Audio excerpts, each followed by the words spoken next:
Meanwhile, it's been a very difficult 18 days for family members of those affected passengers on board that missing plane.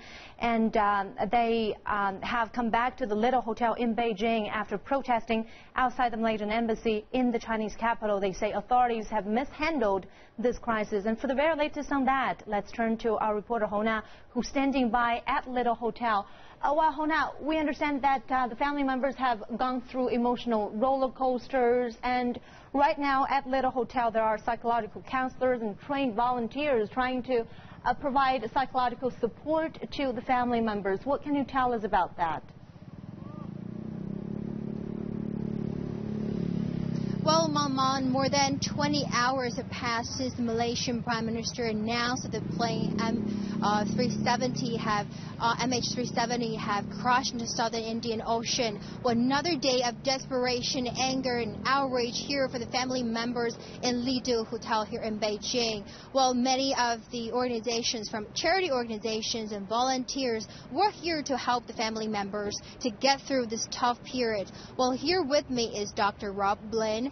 He is the director of the Psychological Health Center from the Beijing United Hospital. He has also participated in the relief and rescue work in the Sichuan earthquake back in 2008. Very nice to have you here, Dr. Rob.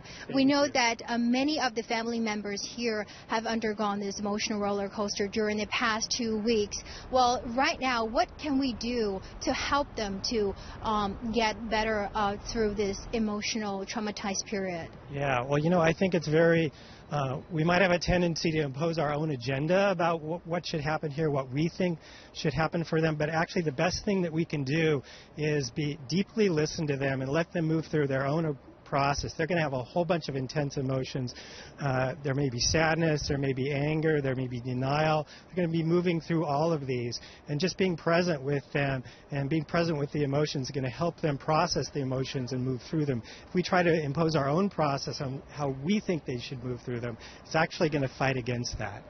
Well, actually, you've been here talking to some of the family members, and it's already more than 20 hours since the Malaysian side has announced the plane had crashed into the Indian Ocean. So many of the family members are still saying that there's some kind of conspiracy, and they refuse to accept the truth that the plane was crashed. So under these circumstances, how can we better help them to get through this grieving period, or a kind of denial from the family members? Is there anything we can do?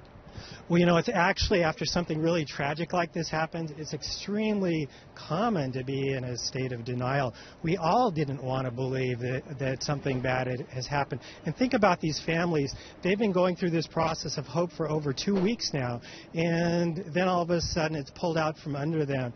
Of course they're going to be in denial, but there are going to be other emotions there too. They're going to move through sadness, they're going to move through anger, all sorts of different feelings. If we fight against the denial, if we try to argue about it, it might actually tend to keep them more stuck in the denial rather than helping them move through. Thank you very much, Dr. Rob. That's Dr. Rob Blaine from he is the director of the Psychological Health Center from Beijing United Hospital.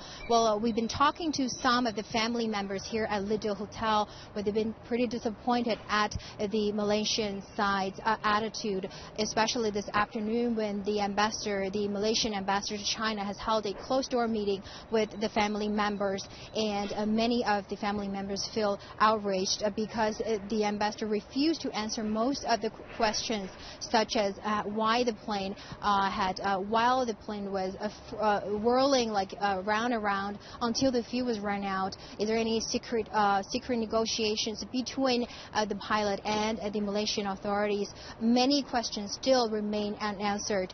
We'll keep you updated for the latest situation here at the Lido Hotel. Back to you, Mama. Well, thank you so much, Hona, for that report from Lido.